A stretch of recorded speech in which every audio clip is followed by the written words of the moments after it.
Boa noite, irmãos. Que a paz do nosso Senhor e Salvador Jesus Cristo esteja em seu coração.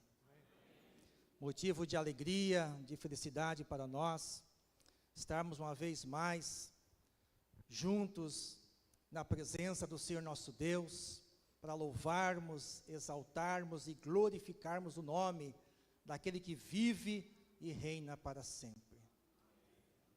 Quero desejar também uma boa noite para os nossos irmãos que estão nos acompanhando pela transmissão, que a bênção do Senhor possa alcançá-los em o nome do Senhor Jesus.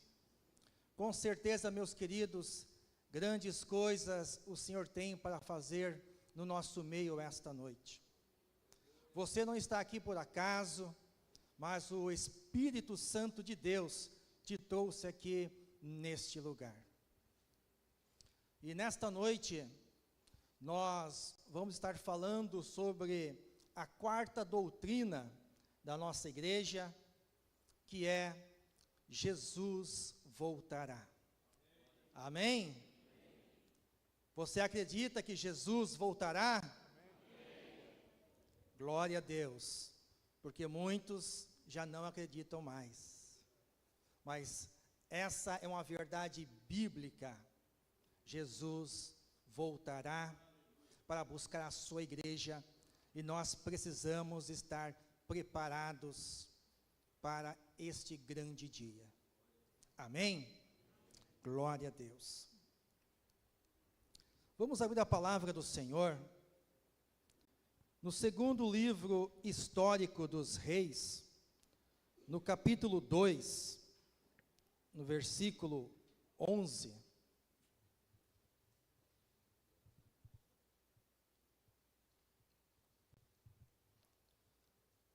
Segundo livro histórico dos reis, capítulo 2, e o versículo 11.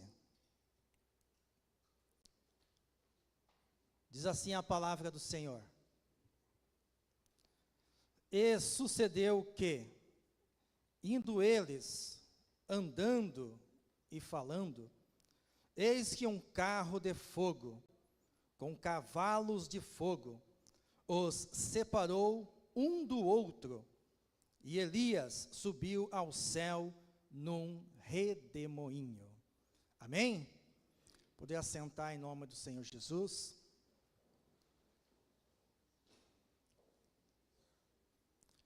Meus queridos e amados irmãos, estamos nesta noite diante de uma palavra por demais de interessante, por demais de relevante, quando abordamos acerca da volta do nosso Senhor e Salvador Jesus Cristo. E diante do texto que lemos, a respeito do profeta Elias, quando nós vamos acerca da tipologia bíblica, nós entendemos que o profeta Elias, ele é um tipo da igreja. Tem esse paralelo que nós podemos observar a respeito de Elias e da igreja do Senhor Jesus Cristo. O profeta Elias, ele surge no cenário bíblico de uma forma repentina. No primeiro livro histórico dos reis, no capítulo 17, no versículo 1, a palavra diz: então Elias, o tisbita dos moradores de Gileade. É assim que ele aparece no cenário bíblico, de uma forma repentina. E quando nós vamos para o Novo Testamento, nós podemos ver e observar que o mesmo acontece com a igreja do Senhor.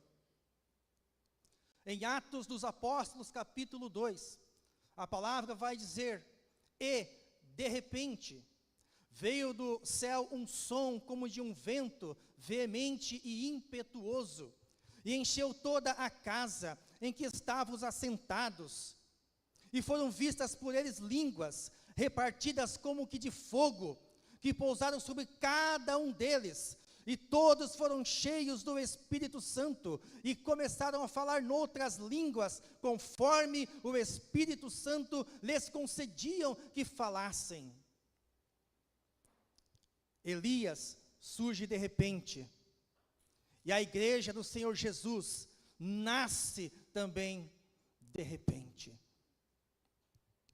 O profeta Elias, ele surge sem genealogia.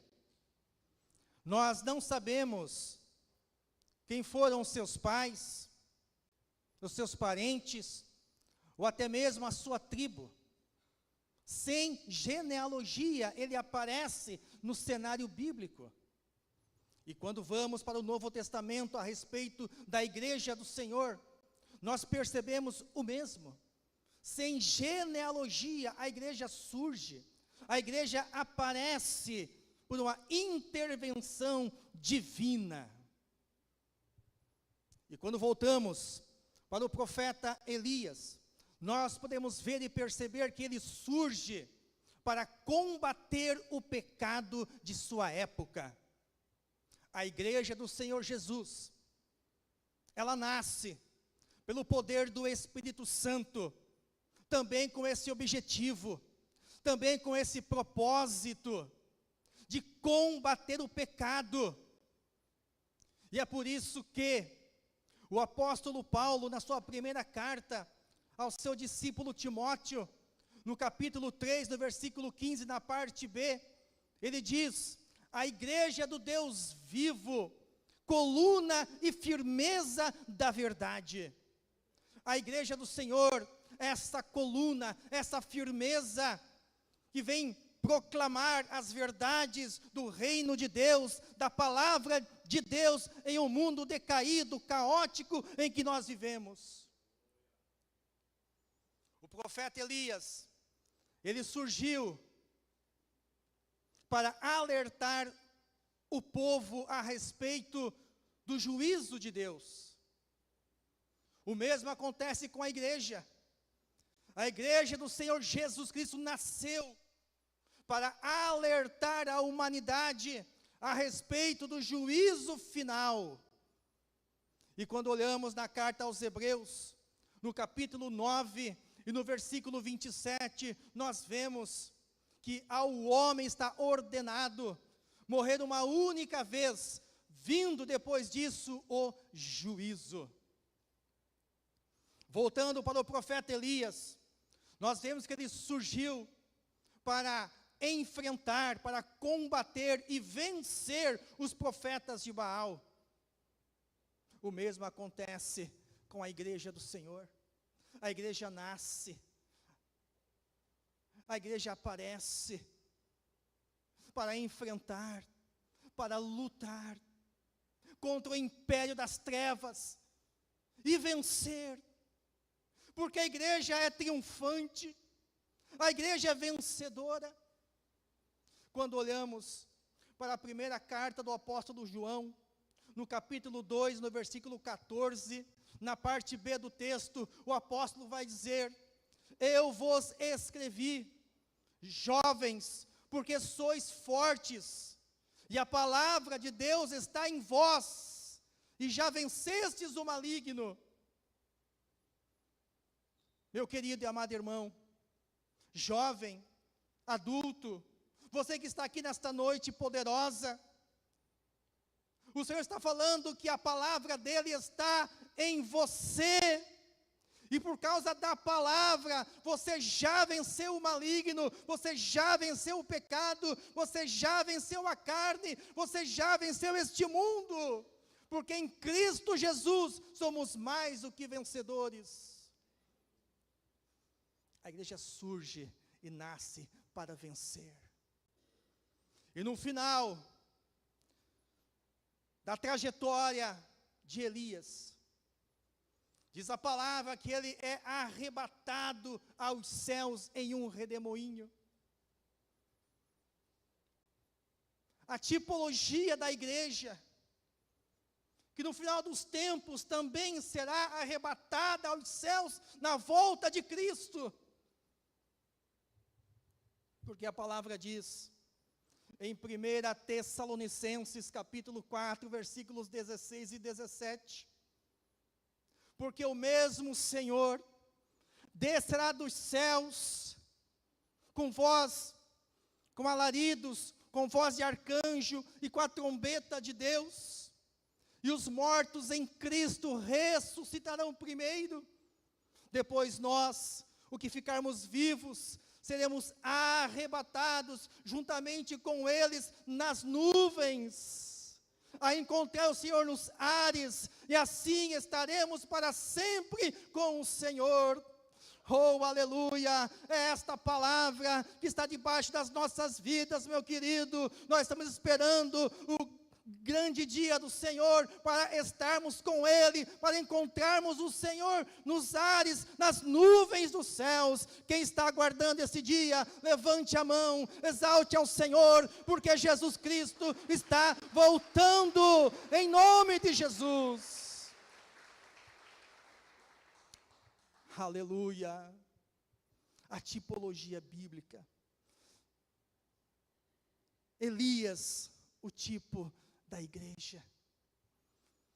E diz a palavra que ele foi arrebatado aos céus em um redemoinho. Redemoinho é um vento. O vento vem e forma o redemoinho.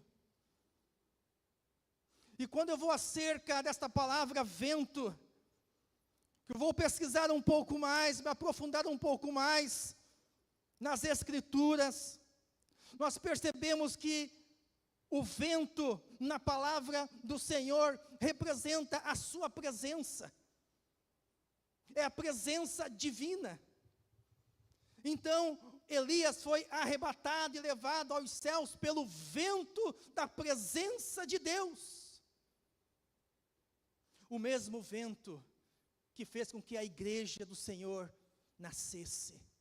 Em Atos capítulo 2, a palavra diz, e de repente veio do céu um som como de um vento. É o vento da presença de Deus que faz a igreja surgir e nascer na face da terra.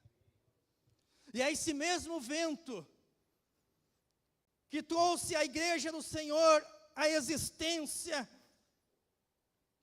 que move essa igreja, que faz essa igreja andar, caminhar, crescer, se expandir. É esse mesmo vento que sopra para cá, que sopra para lá, conduzindo o seu povo, conduzindo a sua igreja. O apóstolo João, no seu evangelho, no capítulo 3, no versículo 8, ele fala a esse respeito, que o vento assopra aonde quer, e ouves a sua voz, mas não sabes de onde vem, nem para onde vai. Assim são todos aqueles que nasceram do Espírito de Deus. É o vento que sopra, é o vento que leva, é o vento da presença de Deus que conduz as nossas vidas. Se você está aqui nesta noite, é porque esse vento soprou e te trouxe aqui, em nome de Jesus. E nesta noite, esse mesmo vento que soprou lá em Pentecostes, está soprando aqui nesta noite, em nome de Jesus. É o vento da cura divina, é o vento da libertação, é o vento da bênção, é o vento da bonança, trazendo paz para a tua vida e para o teu coração. É este vento que está soprando aqui, em nome de Jesus. Aleluia, é o vento da presença do Senhor. Quem consegue sentir esse vento? Quem consegue receber esse vento na sua vida, da presença do Senhor? Aquilo que você precisa, meu querido, esse vento da presença pode trazer para você nesta noite. Esse mesmo vento vai soprar para arrebatar a igreja do Senhor naquele grande dia. Assim como aconteceu com o profeta Elias, onde aquele redemoinho, aquele vento da presença soprou, e elevou ele aos céus. esse mesmo vento vai soprar na volta do Senhor Jesus, para arrebatar a sua igreja e levá-la aos céus, para a glória de Deus. Oh, aleluia! É o vento do Espírito Santo.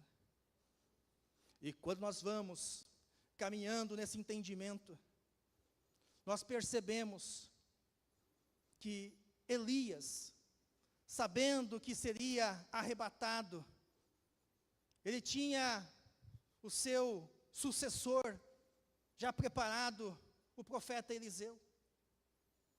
E Eliseu também sabendo disso, os dois sempre andavam juntos. Onde Elias ia, Eliseu estava com ele.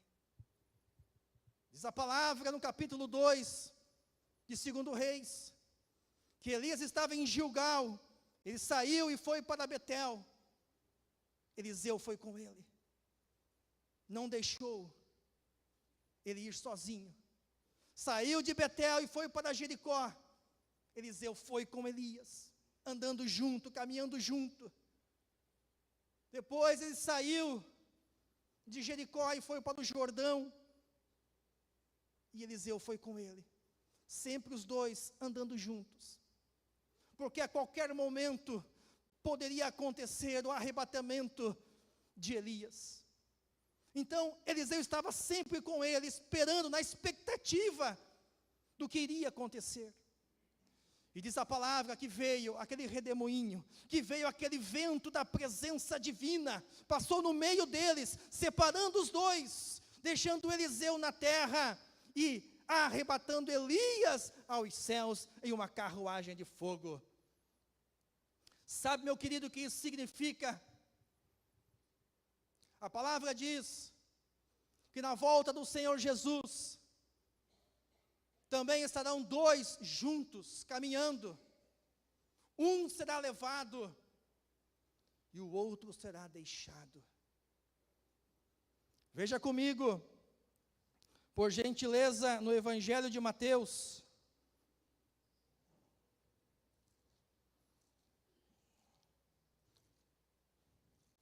capítulo 24, versículo 40.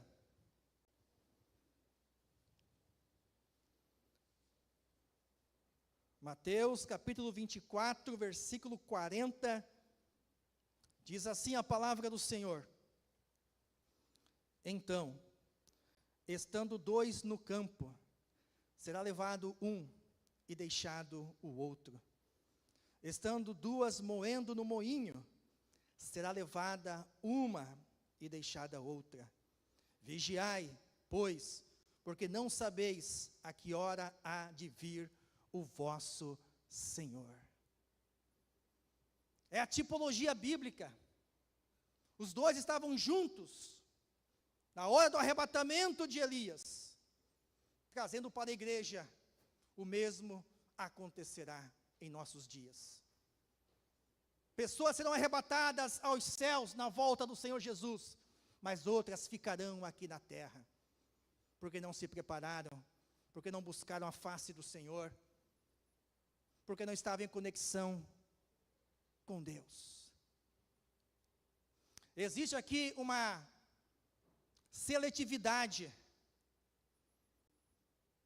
nessa questão ainda.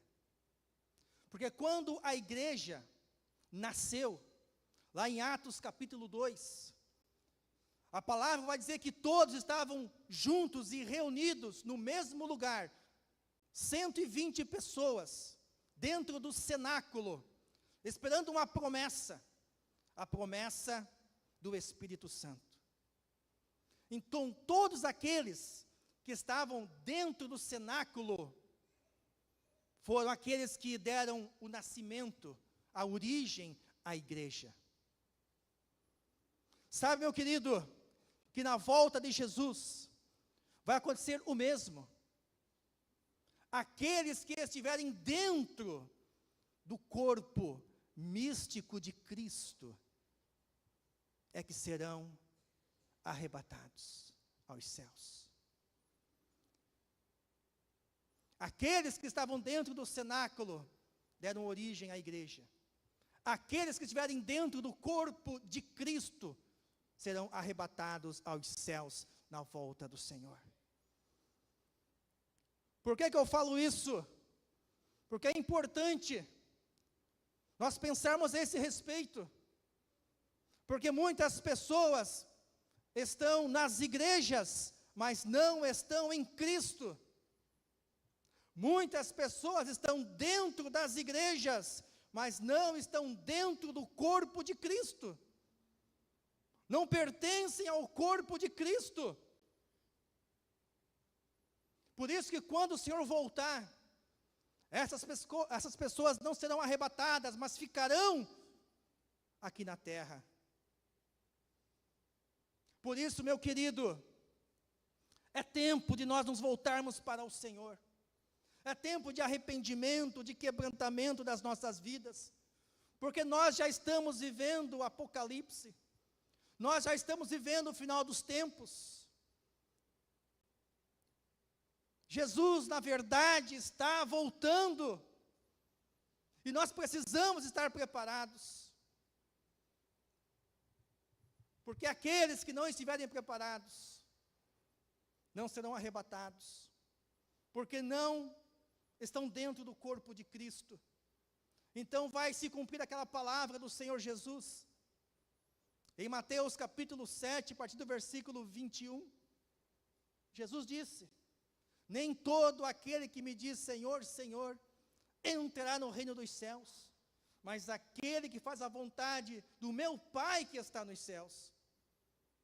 Muitos me dirão naquele dia: Senhor, Senhor, em teu nome não profetizamos, em teu nome não curamos, em teu nome não fizemos milagres, prodígios e maravilhas. Então eu lhes direi abertamente: nunca vos conheci, apartai-vos de mim, vós que praticais a iniquidade. Perceba que são pessoas que faziam sinais, prodígios, maravilhas, pessoas que estavam dentro do contexto religioso, mas não dentro do corpo de Cristo, porque Jesus é o cabeça, e Ele vem buscar o seu corpo, que é a igreja. Então quem está dentro desse corpo será levado, mas quem não estiver, então será deixado.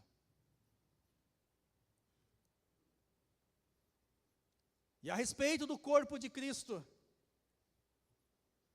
nós podemos pensar um pouco mais. Existem as pessoas que estão frias na fé, as mornas e as quentes. Jesus vem buscar aqueles que estão quentes na fé, porque quem está frio já está morto. Você já foi a um velório? Você já colocou a mão em um defunto? Você percebeu o gelo que é, a frieza que é, aquele cadáver? Porque ele está morto, porque ali não tem mais vida, e aonde não tem mais vida, é frio, é gelado, é uma geladeira. Jesus não vem buscar os que são frios, muito menos os que são mornos, porque o corpo não aceita. Quando você consome um alimento que o teu próprio organismo não aceita, ele coloca para fora. Assim acontece com os mornos. A palavra diz em Apocalipse que o Senhor Jesus está prestes a vomitá-lo de sua boca, porque é morno. E o morno, o corpo de Cristo não aceita, ele rejeita. Por isso que nós precisamos ser quentes na fé, na presença de Deus, porque aonde tem calor, tem vida. Como aqueles discípulos no caminho de Emaús, caminhando em direção a Emaús, conversando com Jesus, mas não reconhecendo a presença dEle, mas eles falaram que o coração deles queimava pela presença de Jesus, quando Ele falava das Escrituras. É esse mesmo queimar, esse mesmo fogo, esse mesmo calor que nós temos que ter em nossos corações. Essa fome, essa sede pela presença do Senhor. Aí sim, quando Jesus voltar, nós subiremos com Ele. Nesta noite não seja frio, não seja gelado, não seja morno, mas seja quente na presença do Senhor. Busca ao Senhor de todo o teu coração. Se volte para Ele enquanto há tempo, porque Ele está voltando, meus queridos.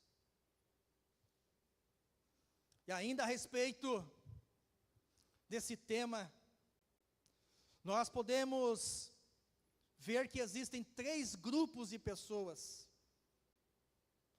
O primeiro grupo são as pessoas que desejam a volta de Jesus. O segundo grupo são as pessoas que não desejam a volta de Jesus.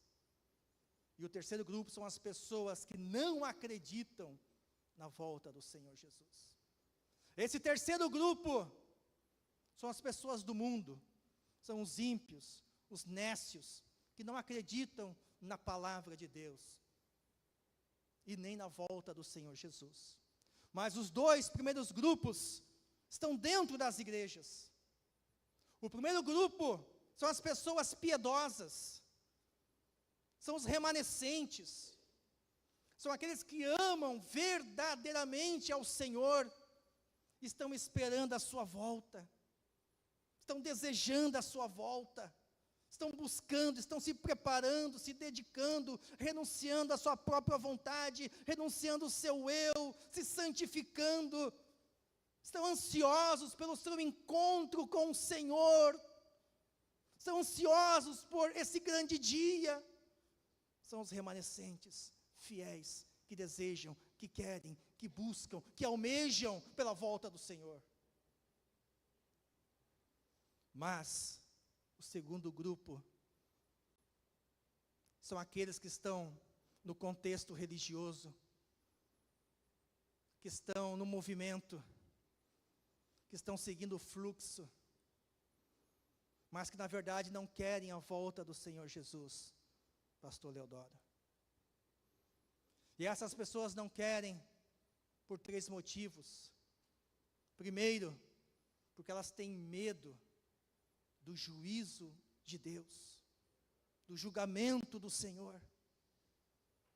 Segundo, porque não estão preparadas.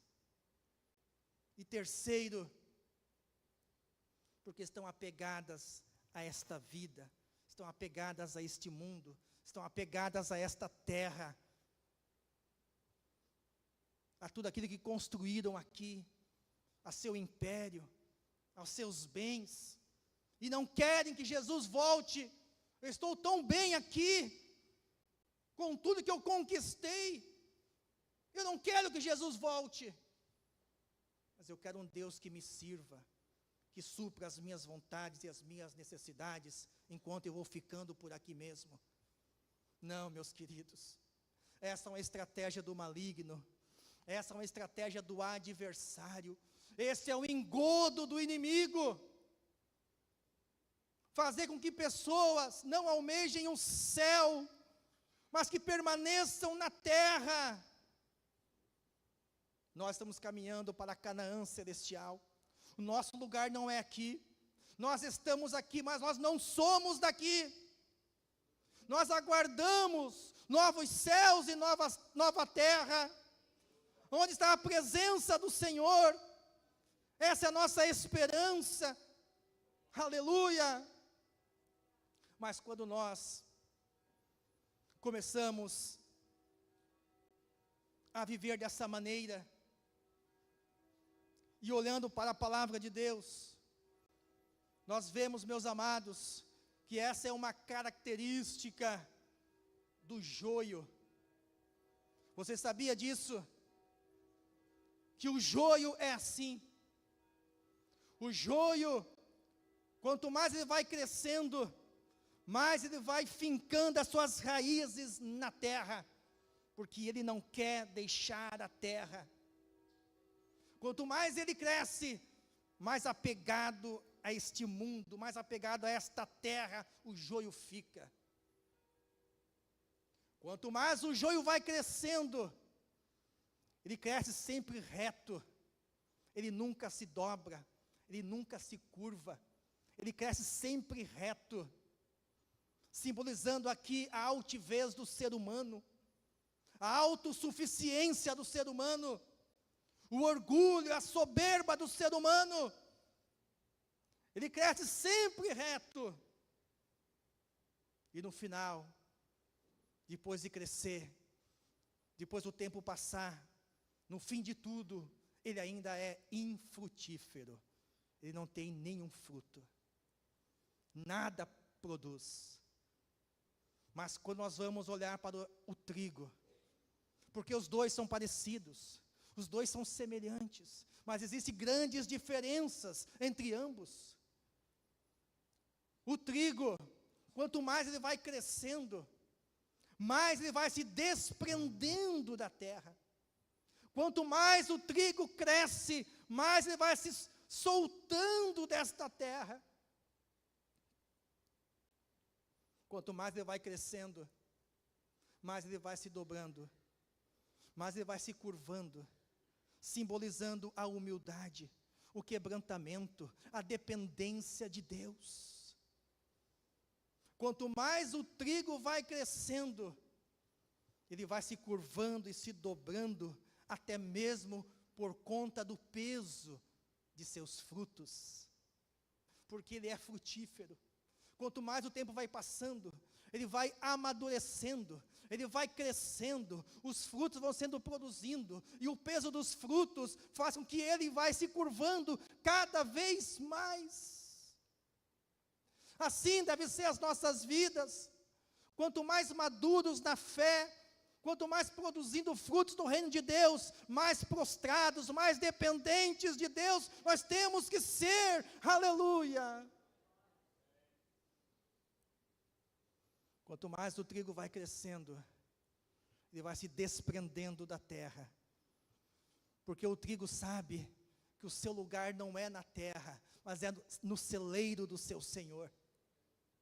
Assim somos nós, meus amados, nós temos que saber isso, entender que o nosso lugar não é aqui nesta terra, mas é no celeiro de Deus.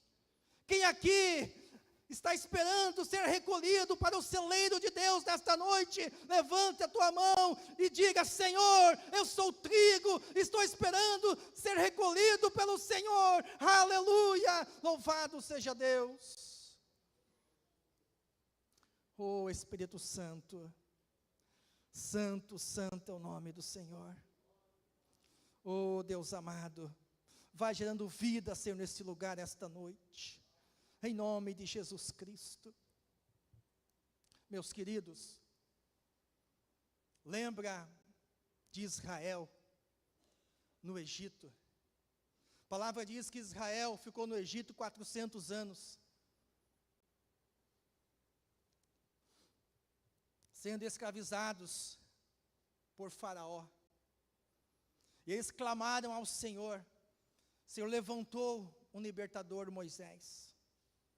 E Moisés, sendo direcionado por Deus, falou a Faraó para que deixasse o povo ir até o deserto, para adorar ao Senhor, celebrar ao Senhor, sacrificar ao Senhor no deserto. Mas a palavra diz que, ouvindo isso, Faraó, ele fez totalmente diferente. Ele começou a colocar mais jugo no povo de Deus, mais fardo no povo de Deus, mais trabalho no povo de Deus, para que eles viessem então a se esquecer desse negócio de buscar a Deus, de adorar a Deus no deserto.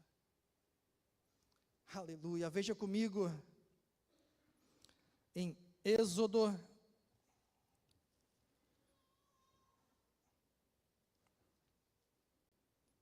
capítulo 5, versículo 6. Êxodo, capítulo 5, versículo 6, a seguir. Olha só o que diz a palavra do Senhor. Portanto, deu ordem Faraó, naquele mesmo dia, aos exatores do povo e aos seus oficiais, dizendo: daqui em diante não torneis a dar palha ao povo para fazer tijolos, como fizestes antes. Vão eles mesmos e colham palha para si.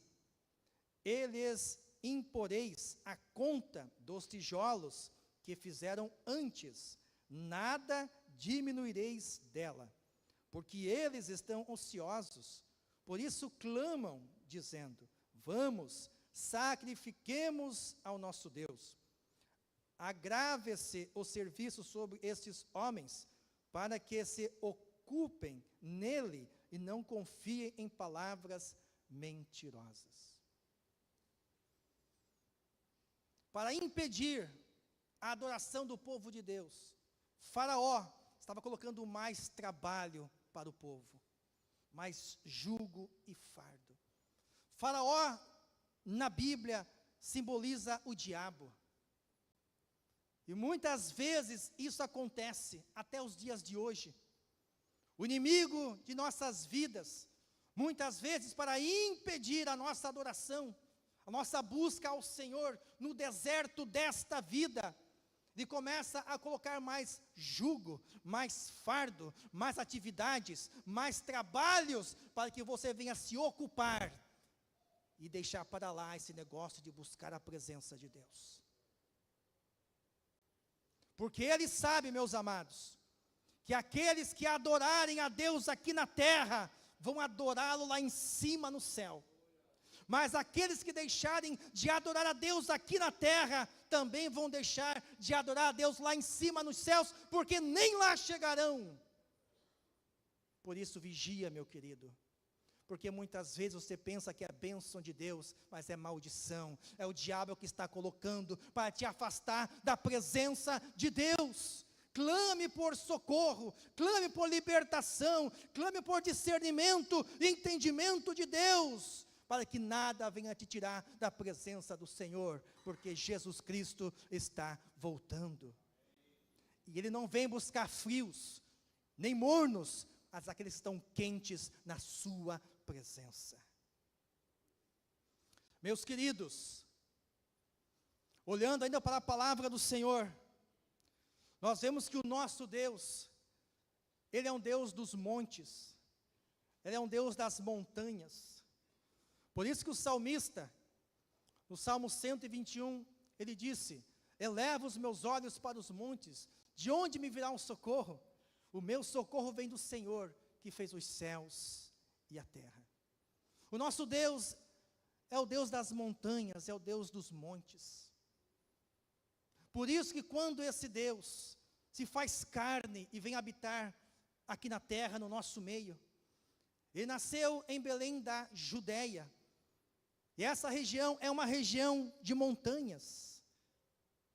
Belém da Judeia é uma região de montes, está cerca de 800 metros acima do nível do mar.